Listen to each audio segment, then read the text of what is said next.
নবী করিম সাল্লাল্লাহু আলাইহি ওয়াসাল্লাম মক্কি জিন্দেগিতে যখন মক্কার কাফির মুশরিকদেরকে কিয়ামতের কথা বলতেন, তারা তখন জিজ্ঞেস করত, আশ্চর্য ব্যাপার, কি করে এই মহাবিশ্ব একদিন চূর্ণ বিচূর্ণ লণ্ডভণ্ড হয়ে যাবে, কি করে কিয়ামত অনুষ্ঠিত হবে তা আমাদের বুঝে আসে না। তো তুমি যেহেতু বলছোই কিয়ামত হবে, কোন মাসের কত তারিখে কখন এটা হবে আমাদেরকে বলো। তারা যখন নবীজির কাছে এই বিষয়ে জিজ্ঞেস করত, আল্লাহর নবী তখন চুপচাপ থাকতেন, কারণ আল্লাহর নবী তো আল্লাহর শেখানো ভাষা ছাড়া কথা বলেন না। নবীরা তাই বলেন যা ওয়াহী হিসাবে আল্লাহর কাছ থেকে আসে। এজন্য আল্লাহ তাআলা বলেছেন, ওয়ামা ইয়ানতিকু আনিল হাওয়া ইন হুয়া ইল্লা ওয়াহায়ুন ইউহা। আমার নবী তো বানিয়ে কিছুই বলেন না, মনোবৃত্তির অনুসরণ করে কিছু বলেন না, তিনি তাই বলেন যা ওহী হিসাবে তার কাছে আসে। যখন কাফির মুশরিকরা তাকে বলতো কখন সেই কিয়ামতের ঘটনা সংঘটিত হবে, রব্বুল আলামিন তখন তার নবীকে বললেন, ও নবী, আপনি তাদেরকে জবাব দেন, ইয়াসআলুকান নাসু আনিস সাআহ, তারা জিজ্ঞেস করত কখন কিয়ামত অনুষ্ঠিত হবে।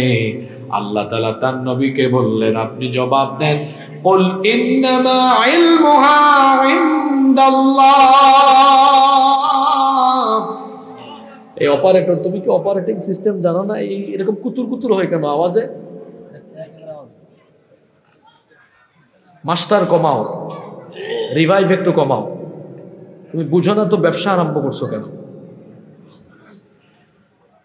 আল্লাহ তার নবীকে বললেন, ও নবী, আপনি এদেরকে জবাব দেন কিয়ামতের ঘটনা কখন ঘটবে, এটা একজন ছাড়া আর কেউ জানেন না।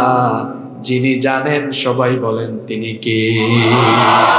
তবে এই কিয়ামত সংগঠিত হওয়ার আগে পৃথিবীতে কি কি ঘটবে, কোন কোন আলামত, কোন কোন সাইন প্রকাশিত হলে পরে কিয়ামতের ঘটনা ঘটবে, সেগুলো আমাদেরকে জানিয়ে গিয়েছেন মুহাম্মাদুর রাসূলুল্লাহ সাল্লাল্লাহু আলাইহি ওয়াসাল্লাম।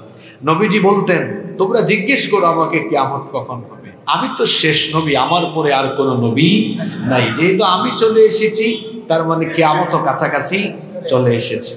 এজন্য আল্লাহর নবী বলতেন, আনা ওয়াস-সাআতু কাহাতাইনি, এই দুইটা আঙ্গুল নবীজি দেখায় বললেন, ওয়াদাম্মাস সাব্বাবাতি ওয়াল ওয়াসতা, এই দুটি আঙ্গুল দেখিয়ে নবীজি বললেন, এই দুটি আঙ্গুলের মধ্যে যেমন তেমন কোনো ব্যবধান নাই, আমি পৃথিবীতে চলে আসা আর কিয়ামত সংগঠিত হওয়ার মাঝে তেমন কোনো ব্যবধান নাই।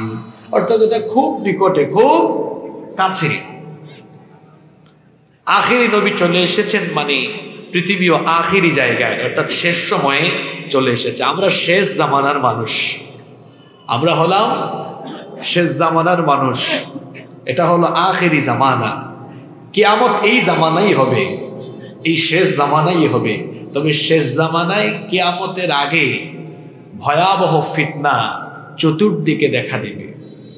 আল্লাহর নবী বলেছেন, আখিরি জামানায় কিয়ামতের আগে মানুষ চতুর্মুখী ফিতনার মধ্যে আচ্ছন্ন হয়ে যাবে। এমন ফিতনা চতুর্দিকে বিরাজমান হবে। ইউসবিহুর রাজুলু মুমিনান ওয়া ইউমসি কাফিরা, সকালবেলা মানুষ মুমিন থাকবে, কিন্তু ফিতনায় পড়ে সন্ধ্যার আগে কাফির হয়ে যাবে। আল্লাহর নবী বলেছেন, এটা বড় কঠিন জামানা। ইমাম তিরমিজি রাহিমাহুল্লাহ তার তিরমিজির ভেতরে হাদিস এনেছেন, আনাস ইবনে মালিক রাদিয়াল্লাহু আনহু, হাদিসের বর্ণনাকারী সাহাবী, তিনি বলছেন, রাসূল করিম, আমরা বলি সাল্লাল্লাহু আলাইহি ওয়াসাল্লাম বলেছেন, ইয়াতি আলান নাসি জামানুন আস-সাবিরু ফীহি আলা দীনিহি কাল কাবিদি আলাল জাম। আল্লাহর নবী বলেছেন, শেষ জামানায় নিজের ঈমান বাঁচানো এতটা কঠিন হবে, শেষ জামানায় ঈমানের উপরে অবিচল থাকা এতটা দুঃসাধ্য ব্যাপার হবে। আল্লাহর নবী বলেছেন, জ্বলন্ত কয়লার উপরে দাঁড়িয়ে থাকা যতটা কঠিন, শেষ জামানায় নিজের ঈমান বাঁচানো হবে তার চাইতে আরো কঠিন। অবস্থা তখন এমন হবে, ইউসবিহুর রাজুলু মুমিনান ওয়া ইউমসি কাফিরা। সকালবেলা কোনো ব্যক্তি মুমিন থাকলেও ফিতনায় পড়ে গিয়ে সন্ধ্যাবেলায় কাফির হয়ে যেতে পারে। আল্লাহর নবী আরো বলেছেন, ওয়া ইউমসি মুমিনান ওয়া ইউসবিহু কাফিরা। সন্ধ্যাবেলা রাতের বেলা কোনো ব্যক্তি মুমিন থাকলেও ফিতনায় পড়ে ওই ব্যক্তি সকালের আগে কাফের হয়ে যাওয়ার সম্ভাবনা আছে। এই হাদিসটা একটু মিলায় দেখেন তো, বর্তমানে আমরা এমন সমাজে বসবাস করি, নিজের ঈমানটাকে বাঁচিয়ে রাখা আজকে কতটা কঠিন হয়েছে। আমি তো বলি মানুষের ঈমান আজকে বেশি দূরে যাওয়া লাগবে না। এই যুগে মানুষের ঈমান বাঁচানো, এই মোবাইলের ফিতনা থেকে নিজেকে বাঁচানো এখন অনেক কঠিন। এত জোরে যাওয়া লাগবে না। মোবাইলের ফিতনায় পড়ে আজকে ঈমান হারা হয়ে যাওয়ার সম্ভাবনা আছে, কারণ এর ভেতরে চরিত্র বিধ্বংসী এমন এমন উপাদান আছে, এটা আপনাকে একেবারে কঠিনভাবে গ্রাস করে জাহান্নামের দিকে ঠেলে দিতে পারে। আজকের জামানায়, এই ফিতনার জামানায় মানুষের চরিত্র নষ্ট করে দেওয়ার একটা আকর্ষণীয় এবং চমৎকার উপাদান হলো এই মোবাইল ফোন। এত দূরে যাওয়া লাগবে না। এই যে আমাদের যুব সমাজ, তরুণ সমাজ আজকে অনেকেই বিপদগামী হয়ে যাচ্ছে শুধুমাত্র মোবাইল ফোনের অপব্যবহারের কারণে। মোবাইল ফোন ব্যবহার করতে আমি নিষেধ করছি না, কিন্তু তাদের অবস্থা হলো এমন, রাত ৩টা-৪টা পর্যন্ত তারা মোবাইলে তাহাজ্জুদ পড়ে। কথা বুঝেন নাই? ৩টা-৪টা পর্যন্ত জেগে থাকে, তারপরে সকালে ঘুম থেকে উঠে 10টায়, 11টায়, দুপুর 12টায় সকালের নাস্তা খায় না। তার ঘুমের অভ্যাস ঠিক নাই, খাদ্যাভ্যাসও ঠিক নাই। এই যে সকালের নাস্তা দিনের পর দিন করে না, তার পেটের ভেতরে হয়েছে গ্যাসের কারখানা। এরপরে দেখা যায় যেখানে যায়, এমনকি মাহফিলেও গিয়ে বায়ু দূষণ করে পরিবেশকে নষ্ট করে এরা। আর রাত জাগতে জাগতে এদের চেহারা হয়েছে কেমন, যৌবন বয়সে 18, 20, 22, 25 বছর বয়সে তার চেহারায় তো লাবণ্য থাকার কথা, কিন্তু রাত জাগতে জাগতে তার গালের দুই পাশের মাংস হাড্ডির চিপার ভিতরে ঢুকে গিয়েছে। তারপরে চোখের নিচে কালি পড়ে গিয়েছে। তারপরে তার মাইগ্রেনের সমস্যা, কত ধরনের সমস্যা। রাস্তায় যখন হাঁটে 22-23 বছরের ছেলে ফার্মের মুরগির মতো ঝিমাই ঝিমাই হাঁটে। এই হলো যুবকদের অবস্থা। ও রাত 2টা-3টা পর্যন্ত ফেসবুক, ইউটিউব বা অন্যান্য জায়গায় পড়ে থাকে। তার কেরিয়ারকে ধ্বংসের দিকে নিয়ে যাচ্ছে, তার জীবনকে সে অসুস্থ জীবন হিসেবে রূপান্তর করে ফেলছে। এজন্য এক অসুস্থ জীবনের দিকে ধাবিত হওয়ার জন্য বর্তমান ইয়াং সোসাইটি পরস্পর প্রতিযোগিতায় লিপ্ত হয়েছে। কথা বুঝতে পারছেন তো? আচ্ছা, আমাকে যারা মোটরসাইকেল দিয়ে নিয়ে আসছে এরা কি এখানে আছে? কোথায় আছে? এই একজন, আর কোথায়? কয়েকজন আছে। আমি এদেরকে ধরবো আগে থেকেই ভাবছিলাম। আমার অভিজ্ঞতা হলো, মাহফিলে কিছু ছেলে পেলে থাকে, এরা শো অফ করে। হুজুরকে আনার সময় খুব পাকুম করে আনবে, কয়েকটা ছবি তুলবে, তারপর আর কোনো খবর নাই। আর দেখা করে বলে কি, হুজুর আমি আপনার কঠিন ভক্ত। আসলে কঠিন ভক্ত হচ্ছেন সামনের কাতারের এরা, কারণ এরা ওয়াজ শোনার জন্য অনেক আগে থেকে এসে জায়গা জুড়ে বসে আছেন। ভালো ছাত্র ক্লাসের সামনে থাকে, ঠিক না বেঠি? তো এতগুলা মোটরসাইকেল নিয়ে গিয়েছেন, আমি কি 14 গ্রামে এমপি ইলেকশন করবো নাকি? এগুলো কেন? বন্ধ করেন। সব সময় ফোনে বলে দিই আমরা, একজন ভাই একটু এগিয়ে আসবেন, কারণ গ্রামে গঞ্জে অনেক চিপাচাপা রাস্তা থাকে, এটা গুগল ম্যাপও অনেক সময় উল্টাপাল্টা শো করে। এই জন্য আমরা বলি একজন ভাই এগিয়ে আসবেন, আমরা আপনাকে নিয়ে মাহফিল স্থলে চলে যাব। এই 12 জন 14 জন একত্রিত হলে আর গাড়ি টানা যায় না, তখন তারা গাড়ি স্লো করে, আমরা আরো আগে আসতে পারতাম। এই পাকপাকুমের কারণে আসতে লেট হয়েছে। এখন আমি আজকে বাস্তবে প্রমাণও দিয়ে গেলাম, এই পাকপাকুমগিরি যারা করে এরা মাহফিলে ওয়াজ শোনে না। আর তারা মনে করে হুজুর বোকা শোকা, ধোঁকা দিতে পারবো। সে চিন্তা করে না সে যে স্কুলের ছাত্র, আমরা ওই স্কুলের ডাক্তার, শিক্ষকও না। কথা বুঝেন নাই? যে স্কুলের ছাত্র আমরা ওই স্কুলের শিক্ষকও বলি নাই, কি বলেছি, আরো এক ক্লাস উপরে। সে মাহফিল করে বছরে একটা, আর আমরা তো ডেইলি করি। আমাদের অভিজ্ঞতা আছে না? এই ভাই গিয়েছেন, ওনার সাথেই যোগাযোগ, ইনি থাকবেন সেটা আমার জানা আছে, কিন্তু ওনার সাথে যারা ছিলেন, আমি গাড়িতে বসে আমার সফর সাথীদেরকে বলেছি যে দেখবা এদের মধ্যে 2-4 জন ছাড়া আর কেউ থাকবে না। এই পাকুমগিরি বন্ধ করতে হবে। যুবক ভাইদেরকে বলছি, এই মোবাইল ফোনের ফিতনা থেকে ভাই নিজেকে হেফাজত করতে হবে। একটু একাকী হয়ে গেলে মোবাইলের ফিতনায় তারা ডুবে যায়। আরাম রিলেশনে সম্পৃক্ত হয়ে তার কেরিয়ার সে শেষ করে দিচ্ছে, জীবন সে শেষ করে দিচ্ছে। কি মনে করছেন আল্লাহ কিছু দেখেন না? আল্লাহ কিছু দেখেন না? তা এই ভয় তো আপনার ভিতরে নাই। আপনি তো একাকী নীরবে নিভৃতে যখন মোবাইল ফোন হাতে নেন, তখন তো আপনি গুগল শরীফে গিয়ে পর্ন সাইটে ঢুকে অশ্লীল ভিডিও দেখা আরম্ভ করেন, ইউটিউব শরীফে গিয়ে আজে বাজে নাটক সিনেমা দেখা আরম্ভ করেন। আপনি মনে করেন যে আমার ভাই বোন মা বাবা পরিবারের কেউ এখন দেখবে না, শুনবে না আমি কি দেখছি কি করছি, কিন্তু কেউ না দেখলেও না শুনলেও যিনি সবকিছু দেখেন এবং শুনেন তিনি কে? সে আল্লাহ বলছেন, আওয়ালা ইয়ালামুনা আন্নাল্লাহা ইয়ালামু মা ইউসিররুনা ওয়া মা ইউলিনুন। তারা কি জানে না গোপন এবং প্রকাশ্য সবকিছুর খবর যিনি জানেন তিনি কে? ইন্নাল্লাহা লা ইয়াখফা আলাইহি শাইউন ফিল আরদি ওয়ালা ফিস সামা। আসমান জমিনের কোনো কিছুই আল্লাহর কাছে গোপন নাই, সবকিছু তিনি জানেন। আপনি গভীর রাতে 1টা-2টায় মোবাইল ফোনে হাতে নিয়ে দরজা বন্ধ করে দিয়ে কি দেখেন কি শুনেন কার সাথে কথা বলেন, কেউ সেটা না জানলেও যিনি জানেন তিনি কে? আল্লাহকে ভয় করুন। গোপনে যারা গুনাহ করে এদের শাস্তি বড় মারাত্মক। অনেকে আছে গোপনে গোপনে হারাম কাজে লিপ্ত, যেটা কেউ জানে না, কিন্তু কেউ জানে না জানেন কে?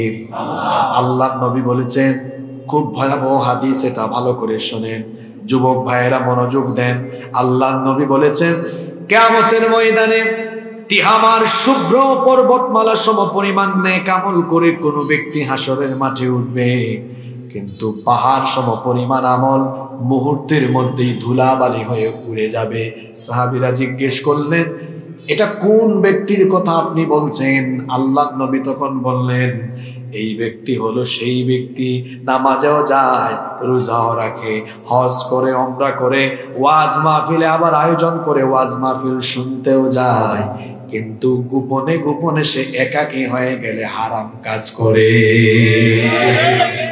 কথা বুঝতে পেরেছেন? সব আমল কি হয়ে যাবে? সব আমল। এই ফিতনায় পড়া যাবে না। এই শেষ জামানাটা হচ্ছে ফিতনার জামানা, বলেছেন মুহাম্মদ, আমরা বলি সাল্লাল্লাহু। ফিতনার এই জামানায়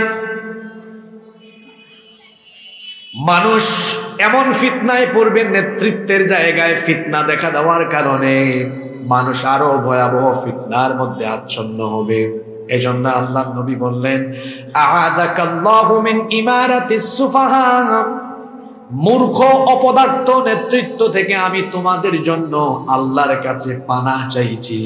সাহাবীরা তখন বললেন, মা ইমারাতিস সুফাহা, মূর্খদের অপদার্থদের নেতৃত্ব আমরা বুঝলাম না, আমাদেরকে বুঝিয়ে দেন। আল্লাহ নবী তখন বললেন, উমারা ইয়াকুনুনা বাদি, আমার পরে এমন কিছু নেতৃত্ব দুনিয়ায় আসবে, লা ইয়াক্তাদুনা বিহাদি, তারা আমার হেদায়াত অনুসরণ করে তারা সমাজ এবং রাষ্ট্র পরিচালনা করবে না। আল্লাহ নবী বললেন, আমার পরে এমন একটি সমাজ ব্যবস্থা আসবে, আখিরি জামানায় এমন একটি পরিস্থিতি তৈরি হবে, আমার পরে এমন কিছু লোক আসবে, উমারা ইয়াকুনুনা ইয়াক্তাদুনা বিহাদি, আমার হেদায়াত অনুসরণ করে, লা ইয়াক্তাদুনা বিহাদি, তারা আমার হেদায়াতের ইক্তেদা করবে না, আমার হেদায়াতের অনুসরণ করবে না, অর্থাৎ আমার তরিকা গ্রহণ করে তারা তাদের সমাজ এবং রাষ্ট্র চালাবে না।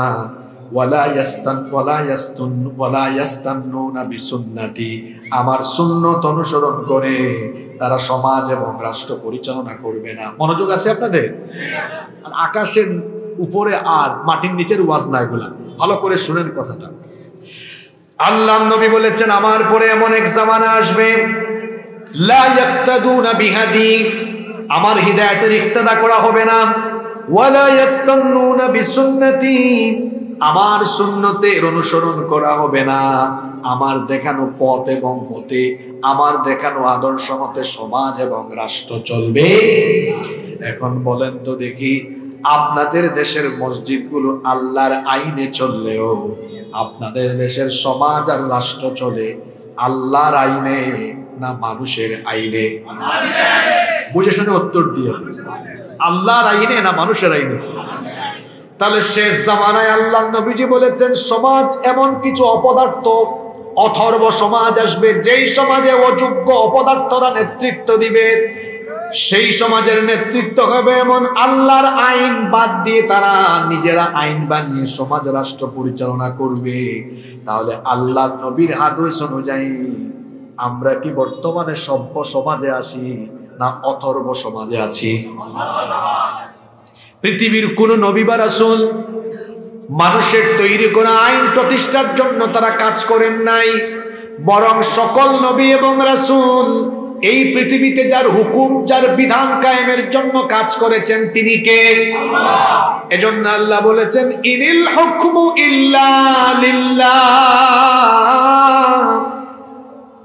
আল্লাহ ছাড়া কারো হুকুম চলবে না। আলা লাহুল খালকু ওয়াল আমর, সৃষ্টি যার, আইন চলবে। আসমান কার? জমিন কার? আইন চলবে কি আমার বাপ দাদা? আইন চলবে কার? জোরে বলেন, আইন চলবে কার? আল্লাহ নবী সতর্ক করেছেন কিন্তু শেষ জামানায় আইন চলবে কারো বাপের, কারো স্বামীর, কারো চাচার। এইরকম করে মানুষ নিজেরা আইন বানিয়ে যখন সমাজ এবং রাষ্ট্র পরিচালনা আরম্ভ করবে, আমার উম্মতের যেই ব্যক্তি ফামান সাদ্দাকাহুম বিকাদিবিহিম ওয়া আ'ানাহুম আলা যুলমিহিম, আমার উম্মতের যেই ব্যক্তি তাদেরকে সহযোগিতা করবে, তাদেরকে সমর্থন দিবে, তাদের সাথে থাকবে, তাদের জুলুমের সহযোগী হবে, আল্লাহর নবী বলেছেন ফাউলাইকা লাইসু মিন্নি ওয়া লাস্তু মিনহুম, যারা এই সকল লোকদের সাথে থাকবে, তাদেরকে সমর্থন করবে, এরা আমার কেউ নয়, আমিও তাদের কেউ নয়। জান এবার যা মন চায় তাকে করেন গা, আমি তো আপনার পিটাইয়া হেদায়েতের পথে আনতে পারবো না। এই হাদিসটা শোনার পরেও কেউ যদি কিছুক্ষণ আপেলে আর ফুটবলে যায়, আমার তো কিছু করার নেই, আমি মনে করব তার বিবেকের মধ্যে শয়তান পেশাব করে দিয়েছে। এজন্য সে সুন্দর কথাটা বুঝে না। কি বলেছেন? ফামান সাদ্দাকাহুম বিকাদিবিহিম ওয়া আ'ানাহুম আলা যুলমিহিম ফাউলাইকা লাইসু মিন্নি ওয়া লাস্তু মিনহুম, যে ব্যক্তি তাদেরকে সমর্থন করবে, তাদের জুলুমের সহযোগী হবে, তাদের সাথে থাকবে, সহযোগী হবে, আমি তাদের কেউ না, তারা আমার।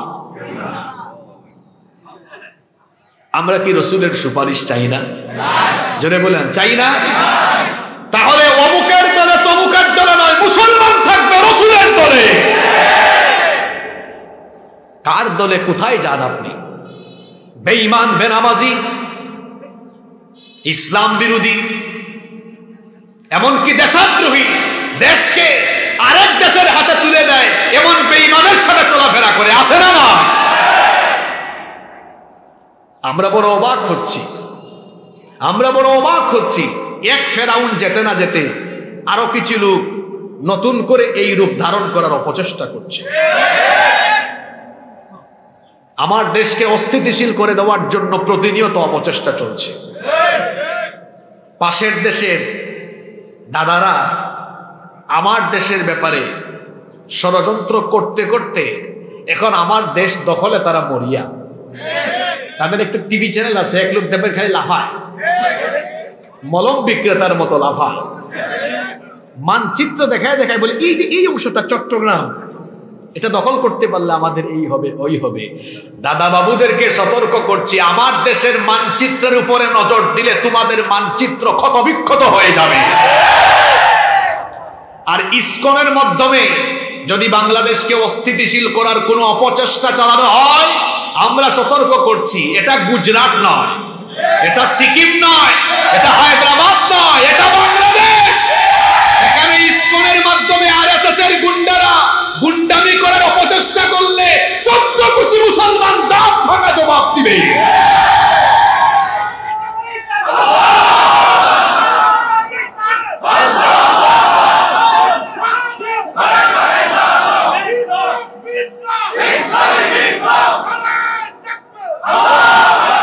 ইসকন হলো একটি উগ্রবাদী জঙ্গিবাদী চরমপন্থী সংগঠন। ইসকন মানে হলো international society for Krishna consciousness, আন্তর্জাতিক ভাবনামৃত, আন্তর্জাতিক কৃষ্ণ ভাবনামৃত সংঘ। এটা প্রতিষ্ঠা করেছে যে ব্যক্তি, তার নাম হলো অভয় চরণারবিন্দ ভক্তি বেদান্ত স্বামী প্রভুপাদ। আপনারা হাসেন কেন? হ্যাঁ,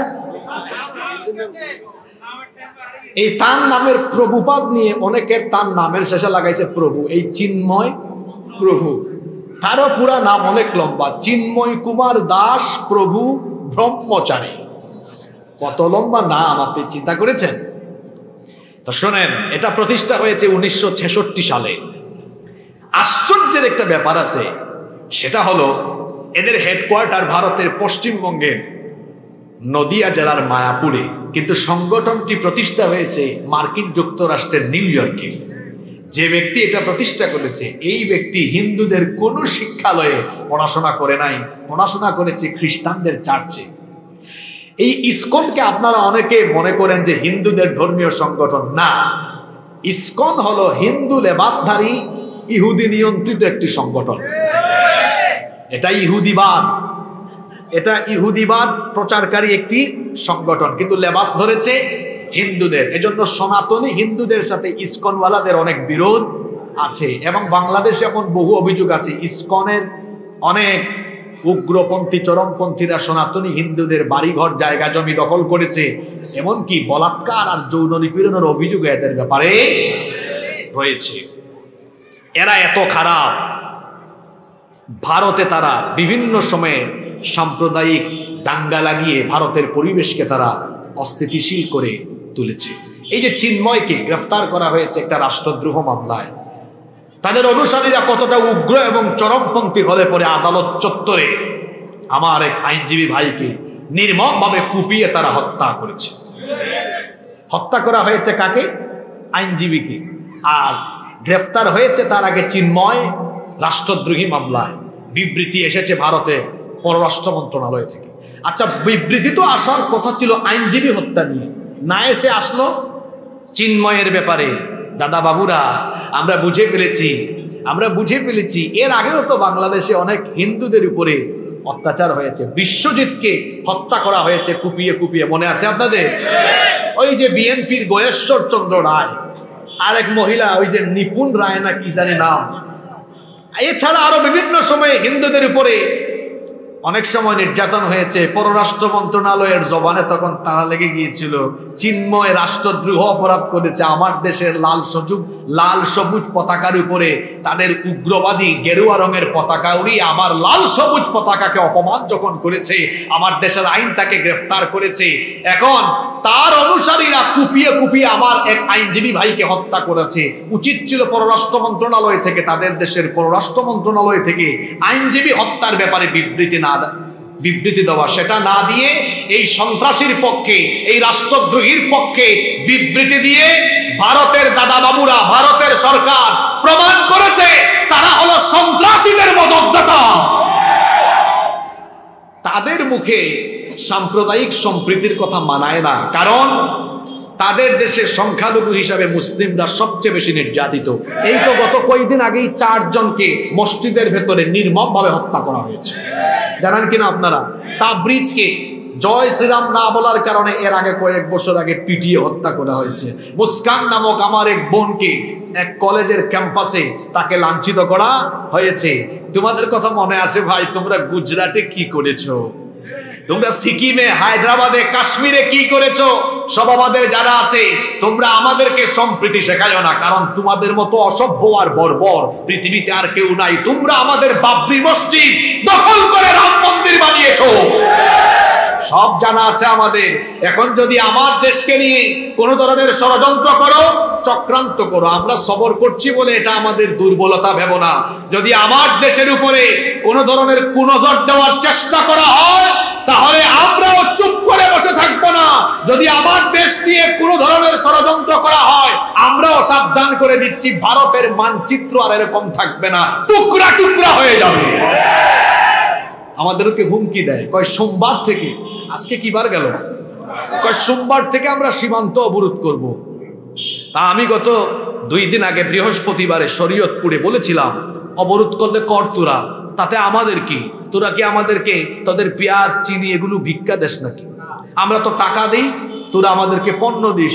আমার 14 গ্রাম বাজারে কোনো ব্যবসায়ী আমারে পণ্য দেয় না, আমি কি বসে থাকবো নাকি? আমি আরেক দোকানে যাব না? তো তুমি আমাকে না দিলে নাই। আমিও বলেছি আমরা এগুলোতে ভয় পাই না, আপনারা চুপচাপ বসে থাকেন 1-2 সপ্তাহ, দেখবেন তার পণ্য যখন খালাস হবে না, তার পণ্য যখন পচা আরম্ভ করবে, আপনাদের পায়ে ধরে বলবে, আব্বা আমাদের পণ্যগুলা নেন। এদেরকে এভাবেই জবাব দিতে হবে, তোমার পণ্য নিয়ে তুমি বসে থাকো।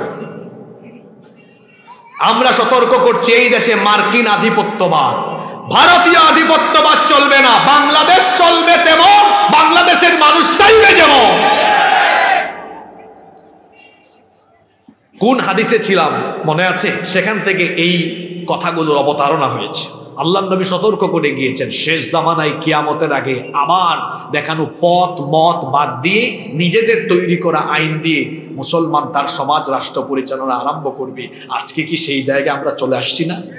কোথায় যাচ্ছেন আপনি বলেন? কোথায় যাচ্ছেন আপনি? জমিন তো হলো আল্লাহর, এই জমিনে আইন চলবে কার?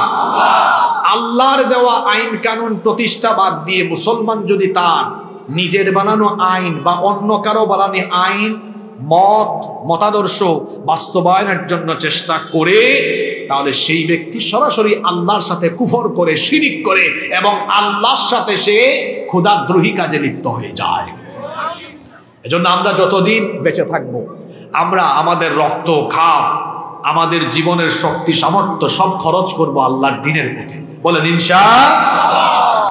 আল্লাহর নবী বলেছেন, শেষ জামানা এটি এত ভয়াবহ হবে, এই ভয়াবহ জামানায় ফিতনা এমন ভাবে ছড়িয়ে পড়বে।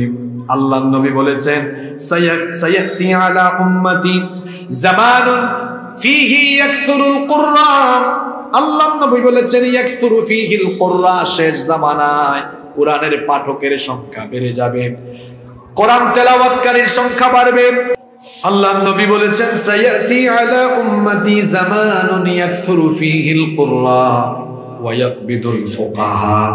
আল্লাহর নবী বলেছেন, খুব শীঘ্রই এমন এক জামানা আসবে, এমন এক যুগ আসবে যখন কোরআনের কারি পাঠকের সংখ্যা বেড়ে যাবে, কিন্তু কোরআন বুঝে এমন মানুষের সংখ্যা কমে যাবে। আজকে বাংলাদেশের দিকে তাকায় দেখেন তো, বাংলাদেশের 90% মুসলমান, এর মধ্যে অনেকেই কোরআন পড়তে এখনো বিশুদ্ধভাবে জানে না। আবার যারা জানে এদের মধ্যে অনেকেই কোরআনের অর্থ বুঝে, কি বলেন আছে না, কোরআন বুঝে না বলে মুসলমানদের জীবন আর কোরআন সম্পূর্ণ বিপরীত। কোরআনের সাথে মুসলমানদের জীবনের কোনো কি নাই, মিল নাই। এজন্য দেখা যায় সুদখোর, সে কোরআন তিলাওয়াত করে আবার সুদও খায়। ঘুষখোর কোরআন তেলাওয়াত করে আবার ঘুষও খায়। আমার দেশে এমন বহু মানুষ আছে, দেখবেন নামাজেও যায় আবার অন্যায় অপরাধও।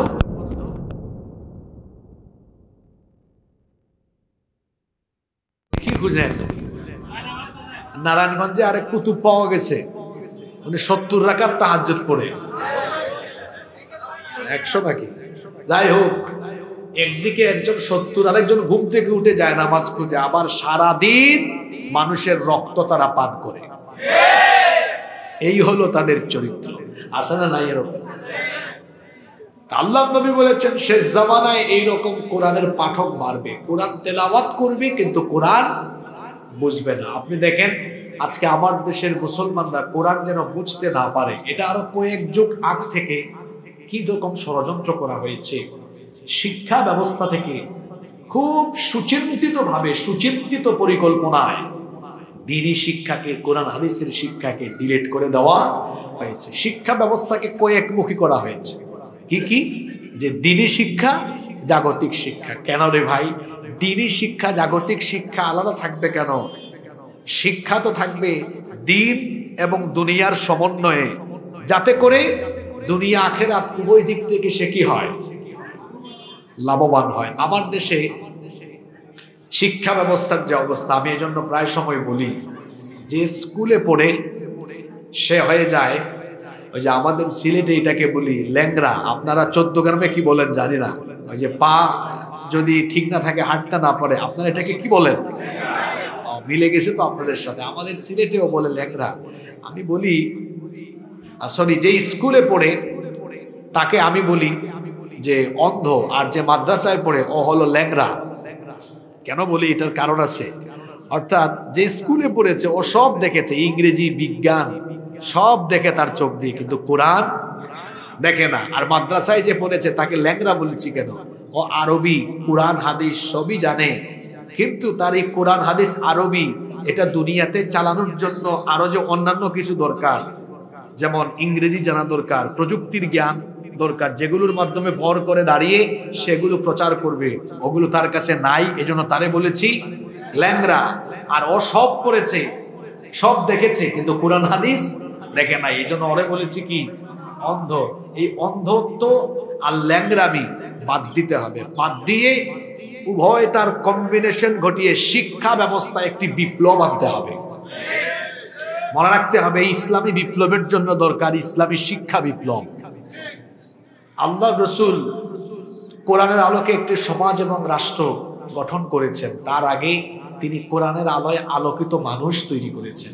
এই যে আমরা স্লোগান দিই না, আল কোরআনের আলো, ঘরে ঘরে জালো, সংসদে জালো, স্লোগান ঠিক আছে, কিন্তু এই স্লোগানের প্রথম লাইন হওয়া উচিত আল কোরআনের আলো মানুষের হৃদয়ে হৃদয়ে জালো, অন্তরে অন্তরে জালো।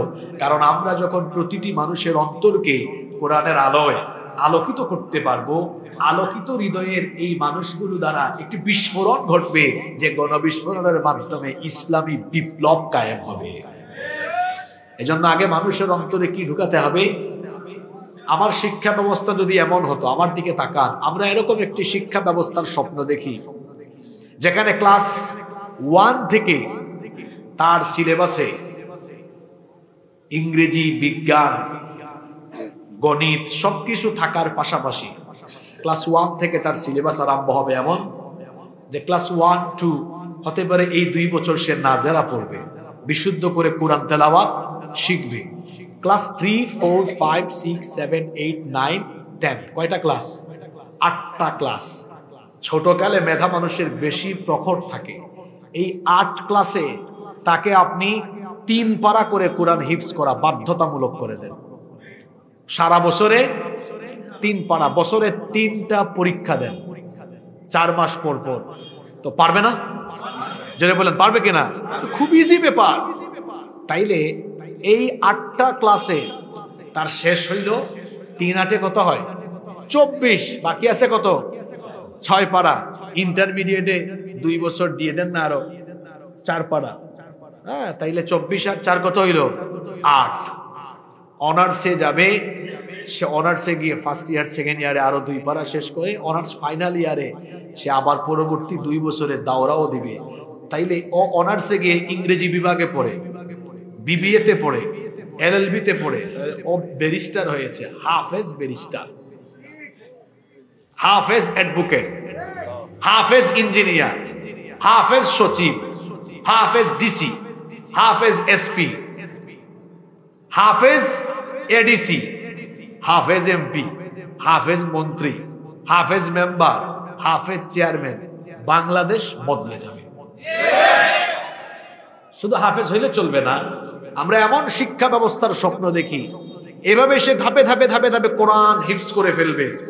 তার পাশাপাশি প্রতিটি ক্লাসে কোরআন হাদিস বাধ্যতামূলক থাকবে, যাতে করে সে সুশিক্ষিত নৈতিক মূল্যবোধ সম্পন্ন একজন আদর্শ মানুষে পরিণত হতে পারে। কারণ আমার এই শিক্ষা ব্যবস্থা জাতিকে বেশিরভাগ ক্ষেত্রে চোর ডাকাত উপহার দিয়েছে। আপনি বলবেন হুজুর এমন কথা কেন বললেন? এই যে চোরেরা জামাতের সাথে পালিয়ে গেল, অনেক সচিব পালিয়ে গিয়েছে, এরা কি অশিক্ষিত না শিক্ষিত? জোরে বলেন। আমার দেশে মাঝে মাঝে মসজিদে জুতা চুরি হয়, ওরেও আমরা চোর বলি। আর সচিবালয়ে বসে যে ব্যক্তি চুরি করে তাকেও আমরা চোর বলি। কিন্তু দুই চোরের লেভেল বা ক্যাটাগরি কি একরকম? একটা হলো শিক্ষিত চোর, আরেকটা অশিক্ষিত চোর। বলেন তো সমাজ আর রাষ্ট্রের জন্য বেশি ক্ষতিকর শিক্ষিত চোর না অশিক্ষিত চোর? অশিক্ষিত চোর হয়তো 1-2-3 হাজার টাকার জুতা চুরি করবে, তাই না? বা কয়েক হাজার টাকার জুতা চুরি করবে। আর শিক্ষিত চোর, এই চোরের ঘরের চোররা এমন, এরা কলমের খোঁচায় হাজার হাজার কোটি টাকা চুরি করতে পারে। এত শিক্ষিত হয়ে এত চুরি করে কেন? কারণ কি? কারণ তার একাডেমিক সিস্টেমে বাংলা, ইংরেজি, গণিত, সমাজ, অর্থনীতি, পৌরনীতি, রাষ্ট্রনীতি, তারপরে আইসিটি সব পড়েছে। তার সিলেবাসে কোরআন নাই, হাদিস নাই, দ্বীনি শিক্ষার কোনো বিষয় নাই। এজন্য দ্বীনি শিক্ষা বহির্ভূত এই শিক্ষা তাকে শিক্ষিত করে গড়ে তুললেও শেষ পর্যন্ত এই শিক্ষা ব্যবস্থা তাকে শিক্ষিত চোর, শিক্ষিত ডাকাত, শিক্ষিত দুর্নীতিবাজে পরিণত করেছে। তাহলে বোঝা গেল যে একটি সুন্দর জেনারেশন, সুন্দর দেশ পেতে হলে আগে শিক্ষা ব্যবস্থাকে কি করতে হয়? সুন্দর করতে হয়। গত কয়েক বছর আমরা কি দেখলাম? শিক্ষা ব্যবস্থাতে বানরামি, শরীফ থেকে মনে নাই কি শয়তানি। মুন্না বড় হয়ে হঠাৎ একদিন বলে যে বাবা আমি দেখতে মুন্না হলেও মনে মনে মুন্নি হয়ে গেছে। এই শয়তানি শোনেন নাই আপনারা? এই সকল শয়তানি দিয়ে এই যে জেন জি, আমি তো অবাক হয়ে গিয়েছি, এরা এত বিপ্লবী হলো কেমনে? আমি তো ভাবছি এই শিক্ষা ব্যবস্থা এরা শেষ, কিন্তু এই শিক্ষা ব্যবস্থা দিয়ে তাদেরকে ধ্বংস করা যায়নি। কারণ তাদের ভিতরে দেশপ্রেম আছে, ইমানি চেতনা আছে। আর যে দেশের তরুণ যুবকদের ভেতরে দেশপ্রেম আর ইমানি চেতনা আছে, এই দেশকে অন্য কোনো দেশের অধীন করে দেওয়া যাবে না ইনশাআল্লাহ। সম্মানিত উপস্থিতি, আল্লাহর রসুলের হাদিস, শেষ জামানায় কোরআনের পাঠক বাড়বে, কোরআন বুঝে এই সংখ্যাটা কমে যাবে। আজকে দেখেন আমার যুবকরা যদি কোরআন বুঝতো, যদি আমার যুবকরা কোরআন বুঝতো, এই যুবকেরা কাজটা করলো কি? যেটা আমাদের কাছে অকল্পনীয় ছিল, আমরা যেটা ভাবি নাই, সেটা তারা করে দেখিয়েছে। এই যুবকদের ভেতরে যদি কোরআনের নূর জ্বালিয়ে দেওয়া যায়, কোরআনের আলো জ্বালিয়ে দেওয়া যায়, এই তারুণ্য আগামীর বাংলাদেশকে কোরআনের বাংলাদেশ হিসাবে বিনির্মাণ করবে ইনশাআল্লাহ। এজন্য সকলকে কোরআন শুধু তিলাওয়াত আর পড়ার মধ্যে সীমাবদ্ধ থাকলে হবে না। বছরে একদিন তাফসিরুল কোরআন মাহফিল করলেই আমাদের দায়িত্ব শেষ নয়। প্রতিদিন 10 আয়াত করে কোরআন অর্থ সহ পড়েন। কয় আয়াতের কথা বললাম? একটু প্র্যাকটিক্যাল ওয়াজ হোক আজকে। প্রতিদিন যদি আপনি 10 আয়াত করে পড়েন, তাহলে 365 দিনে আপনার হয়ে যাবে কত দেখেন? 365 গুণ 10 আপনার হয়ে যাচ্ছে মোট 3650। ঠিক আছে, দেখা যাবে 2 বছরে, 2 বছরও লাগবে না, আরো কম, হয়তো 10 মাসে পুরা কোরআন একবার আপনার অর্থ সহ ব্যাখ্যা সহ পড়া কমপ্লিট হয়ে যাবে। সুবহানাল্লাহ। আপনারা কি পড়েন? পড়েন না? আসেন না আমরা একটু একাডেমিকলি নিজেকে এগিয়ে নেই। এখন বাজারে তাফসীর ইবনে কাসির বাংলা পাওয়া যায়। তাফহিমুল কোরআন সবচেয়ে সহজ, সুন্দর, আধুনিক এবং অত্যাধুনিক একটি তাফসীর। তাফহিমুল কোরআন, তাফসীর ফি জিলালিল কোরআন, মারিফুল কোরআন, তাফসীরে জালালাইন, আমি যেগুলোর নাম বললাম এগুলো বাংলায় পাওয়া যায়। দাম খুব বেশি না, আপনি 2-2.5 হাজার টাকার ভেতরেও এই তাফসীরের মধ্যে 1-2 সেট তাফসীর কিনতে পারবেন। কিনে বাড়িতে রাখেন না, ফজরের নামাজের পরে বউ বাচ্চা সবাই মিলে বসে এভাবে একটু পড়েন না, বৈঠক করেন, কোরআন বৈঠক। আপনার বউকে বলেন বিবি তুমি 3 আয়াত পড়ো, ছেলেকে বলেন তুমি 3 আয়াত পড়ো, আরেকজনকে বলেন তুমি 3 আয়াত পড়ো, আরেকজনকে বলেন তুমি 2 আয়াত পড়ো, 10 আয়াত হয়ে গেছে।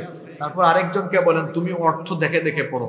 এরপরে সর্বশেষ আপনি নিজে এনে ওই যে প্রত্যেকটা আয়াতের নিচে দেখবেন টিকা সহ ব্যাখ্যা লেখা থাকে, নিজে পাঠ করে শোনান, সংক্ষিপ্ত একটা মেসেজ দেন, এই আয়াতের শিক্ষা হলো এই। এরকম যদি আমাদের ঘরে ঘরে ঘরে কোরআনের চর্চা চলতো, তাহলে আমাদের প্রত্যেকটি পরিবারের ভেতরে দ্বীনি পরিবেশ থাকতো। আমি আপনাদেরকে অনুরোধ করে যাচ্ছি, আমরা আমাদের এই পাশাকোট না এটা, এই পাশাকোটে আমরা সবাই সিদ্ধান্ত নেই প্রতিদিন আমরা আমাদের ঘরে 10 আয়াত, কমপক্ষে 10 আয়াত অর্থ সহ ব্যাখ্যা সহ ঘরের সবাইকে নিয়ে বসে কোরআন বৈঠক করব। পারবেন? তার পাশাপাশি ছোট্ট আরেকটা কাজ দিয়ে যাই, সেটি হচ্ছে আমার আপনার প্রিয় নবীর জীবনী আমরা অনেকে জানি না। আমরা আসুন অন্তত এই যে আর রাহিকুল মাখতুমকে আরো সংক্ষিপ্ত করা হয়েছে, আপনারা জানেন কিনা? সফিউর রহমান মুবারকপুরীর লেখা আরেকটা বই আছে, এটা আরো শর্ট হয়ে গেছে।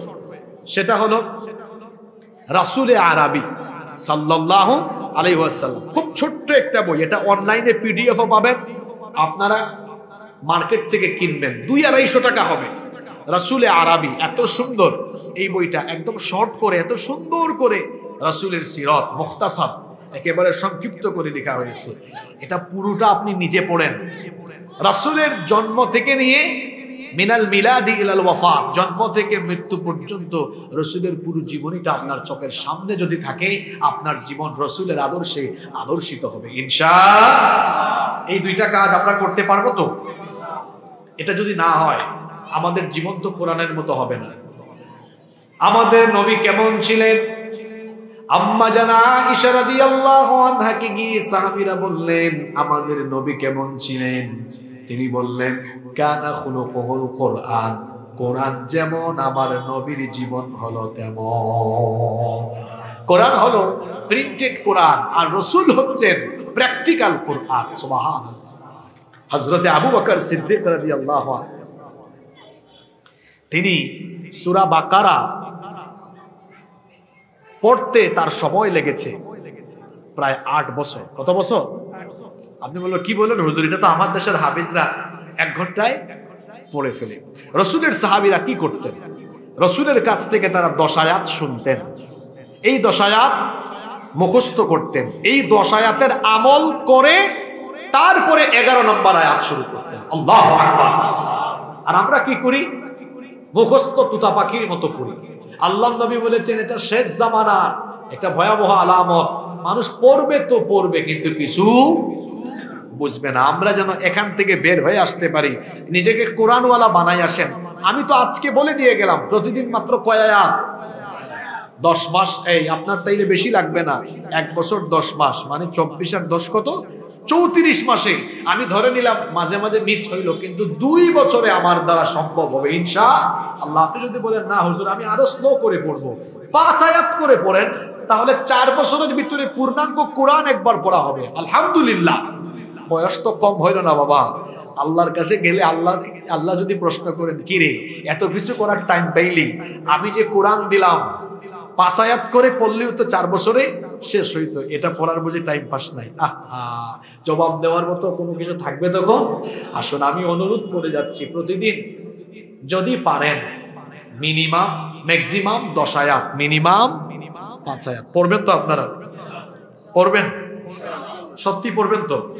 আল্লাহ সবাইকে তৌফিক দেন। এরপরে আসুন, কষ্ট হচ্ছে নাকি আপনাদের? এখন এমন একটা পয়েন্ট ধরবো যা আপনার সমাজের বাস্তবতার সাথে মিলবে। আল্লাহ নবী বলছেন শেষ জামানায় ভয়াবহ ফিতনা আরম্ভ হবে মসজিদে। এখন আপনারা আমাকে বলেন মসজিদ কি ইবাদতের জায়গা না ফিতনার জায়গা? কিন্তু আল্লাহ নবী বলেছেন আখিরি জামানায় মসজিদ থেকে ফিতনার প্রকাশ পাবে। আল্লাহ নবী বলেছেন লা তাকুমুস সাআহ, ততদিন পর্যন্ত কিয়ামত হবে না, হাত্তা ইয়াতাবাহান নাসু ফিল মাসাজিদ, যতদিন না মানুষ মসজিদ নিয়ে পরস্পর গর্ব করবে, বড়াই করবে। আজকে তাকিয়ে দেখেন আমার সমাজের দিকে, আল্লাহ নবীর বলা কথাগুলো কতটা বাস্তবের সাথে মিলে যাচ্ছে। সত্যি সত্যি আজ এক পাড়ার মানুষ অন্য পাড়ার মানুষের সাথে মসজিদ নিয়ে বড়াই করে। এক এলাকার মানুষ বলে আমরা আমাদের মসজিদ 1 কোটি টাকা দিয়ে বানিয়েছি, অন্যরা বলে তাহলে আমরা 2 কোটি টাকা দিয়ে বানাবো। আপনারা বলবেন হুজুর মসজিদ এটা তো ভালো কাজ, মসজিদ নির্মাণ ভালো কাজে প্রতিযোগিতা করা এটা তো কোনো অসুবিধা নাই। হ্যাঁ সত্যি অসুবিধা নাই, অসুবিধার জায়গা হলো আল্লাহ নবী বলেছেন আখিরি জামানার মসজিদগুলো বাহিরের দিক থেকে হবে সুন্দর চাকচিক্যময়, কিন্তু ভেতরের অবস্থা হবে খারাপ। প্রশ্ন হলো ভেতরের অবস্থা কেমন খারাপ হবে? আল্লাহ নবী বলেছেন ইন্না মিন আশরাতিস সাআহ, নিশ্চয়ই কিয়ামতের একটা আলামত হলো উলুউন আহলুল ফিসকি ফিল মাসাজিদ, মসজিদগুলোতে মসজিদের ভেতরে ইমানদার তাকওয়াবান মানুষের গলার আওয়াজের চাইতে পাপাচারীদের গলার আওয়াজ বড় হয়ে যাবে। তাকিয়ে দেখেন আপনার সমাজের দিকে, মসজিদের ইমাম সাহেবের গলার আওয়াজের চাইতে সুদখোর ঘুষখোর সভাপতি সেক্রেটারির গলার আওয়াজ বড়। মসজিদগুলো খুব সুন্দর, 1 কোটি 2 কোটি টাকা দিয়ে বানানো হয়েছে, কিন্তু মসজিদের ভেতরে হকের কোনো আওয়াজ। আমার দেশে মডেল মসজিদ হয়েছে, কিন্তু মডেল কোনো ইমাম, ওখানে মডেল কোনো খুতবা। আপনারা কি মডেল মসজিদে মডেল কোনো খুতবা শুনেছেন? বলবেন হুজুর মডেল খুতবা কি রকম? এই যে মডেল মসজিদগুলো বানানো হলো, সরকারের যেখানে যেখানে যে সরকারি ক্ষমতায় আসবে, যে অন্যায় করবে, কোনো আলেম কখনো কারো পা চাটা গোলাম হবে না। যেখানেই অন্যায় হবে সেখানেই হকের আওয়াজ বুলন্দ হবে। মডেল মসজিদে আওয়াজ শুনছেন নাকি? জোরে বলেন শুনছেন? এগুলা কিয়ামতের আলামত। মডেল মসজিদ হবে, কিন্তু মিম্বরগুলো মডেল হবে। আল্লাহ নবী বলেছেন সেই মসজিদগুলোর ভেতরে ইমাম সাহেবের গলার আওয়াজের চাইতে আহলুল ফিসক এদের গলার আওয়াজ বড় হয়ে যাবে। আর বড় হওয়ার কারণও আছে, কারণ আমার দেশের বেশিরভাগ মসজিদ কমিটির ব্যবস্থাপনায় আমরা তাকওয়াবান মানুষকে দায়িত্ব না দিয়ে টাকা পয়সা প্রভাব প্রতিপত্তি আধিপত্য আর বংশ বড় দেখে কমিটিতে আমরা লোক বসাই বলে ওই মসজিদের ব্যবস্থাপনায় যা হওয়া দরকার তা হয় না। দেখা যায় মসজিদগুলোতে এখন যার টাকা বেশি, ক্ষমতা বেশি, যার বংশ বড়, যার আধিপত্য বেশি তাকেই মসজিদ কমিটিতে রাখা হয়।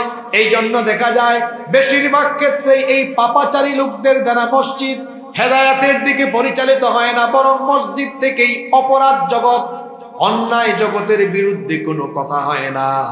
দেখা যায় পাপী তাপীদের দ্বারা নিয়ন্ত্রণে থাকার কারণে মসজিদ থেকে কোনো হকের আওয়াজ উচ্চারিত হয়।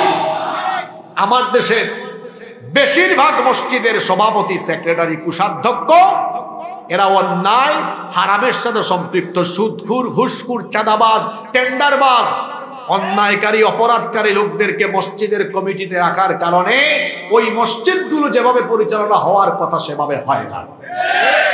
এমনকি 5 ওয়াক্ত নামাজেও আসে না।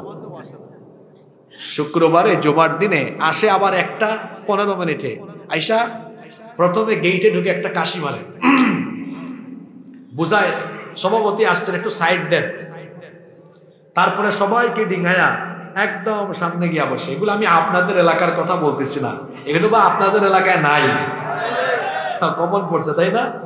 আমি একবার এক মসজিদে খুতবা দিচ্ছি, তো এইরকম একজন আসছে আপনার 1টার পরে কাশি দাসি দিয়ে আগাইতেছে। আমি বললাম এই দাঁড়ান,